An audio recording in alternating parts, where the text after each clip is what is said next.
শুরুতেই জানিয়ে দিচ্ছি সংবাদ শিরোনাম, এরপর থাকছে বিস্তারিত। যুদ্ধবিরতি ভেঙে গাজা ইসরায়েলের হামলা, নিহত 2000। ট্রাম্প বললেন আলোচনা চলছে, চীন বলছে ভুয়া খবর। বিস্তারিত। গাজায় আবারও রক্তের বন্যা, যুদ্ধবিরতির প্রতিশ্রুতি ভেঙে ফের ইসরায়েলের হামলায় মৃত্যু হয়েছে অন্তত 2000 ফিলিস্তিনির। আহত হয়েছেন আরও 5000-এর বেশি মানুষ। আল জাজিরায় বরাতে জানা গেছে, গত 18 মার্চ হামাসের সঙ্গে যুদ্ধবিরতি লঙ্ঘন করে ইসরায়েল নতুন করে হামলা শুরু করে। এরপর থেকেই উত্তর গাজার জাবালিয়া থেকে শুরু করে খান ইউনুস প্রতিটি অঞ্চলে চলছে নির্বিচারে বোমা বর্ষণ। ফিলিস্তিনের স্বাস্থ্য মন্ত্রণালয় জানিয়েছে, এই যুদ্ধের নতুন ধাপে এখন পর্যন্ত প্রাণ হারিয়েছেন 1978 জন। আর বৃহস্পতিবার ভোর থেকে নতুন করে প্রাণ গেছে আরও 60 জনেরও বেশি মানুষের।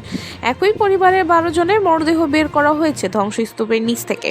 নিহতদের মধ্যে শিশু, নারী, বৃদ্ধ কেউ বাদ নেই। শুধু যুদ্ধ নয়, এ যেন মানবতারও করুণ পরাজয়।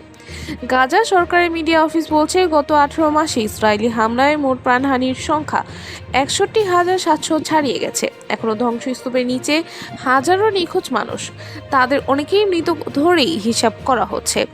এদিকে চিকিৎসা সেবা কার্যত ভেঙে পড়েছে। নেই পর্যাপ্ত ওষুধ, নেই বিদ্যুৎ কিংবা বিশুদ্ধ পানি। এক ভয়াবহ মানবিক বিপর্যয়ের মুখে পড়ছে ফিলিস্তিন জনগণ। যখন বিশ্বজুড়ে যুদ্ধবিরতির ডাক, শান্তির আহ্বান, তখন গাজায় বোমা পড়ে শিশুদের গায়ে প্রশ্ন জাগে, এই নিঃশেষ করার খেলা শেষ কোথায়? আর কত প্রাণ গেলে থামবে এই যুদ্ধ? ট্রাম্প বলেন আলোচনা চলছে, চীন বলছে ভুয়া খবর। বিস্তারিত।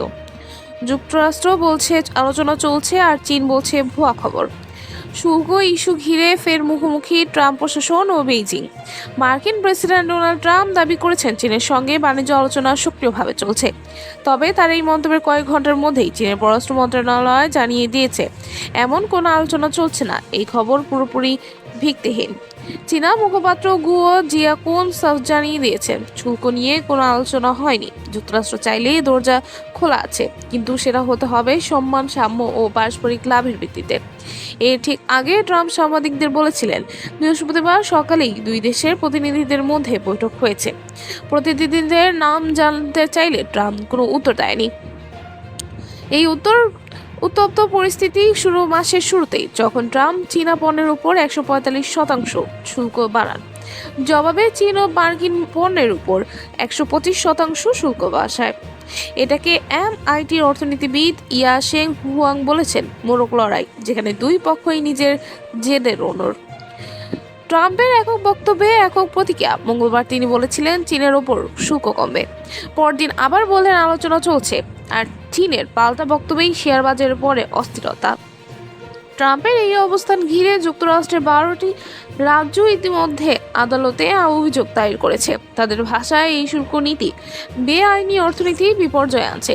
একদিকে চীনের সঙ্গে উত্তেজনা, অন্যদিকে ভারতের সঙ্গে নতুন বাণিজ্য চুক্তির সম্ভাবনা কথা বলছেন ট্রেজারি সেক্রেটারি।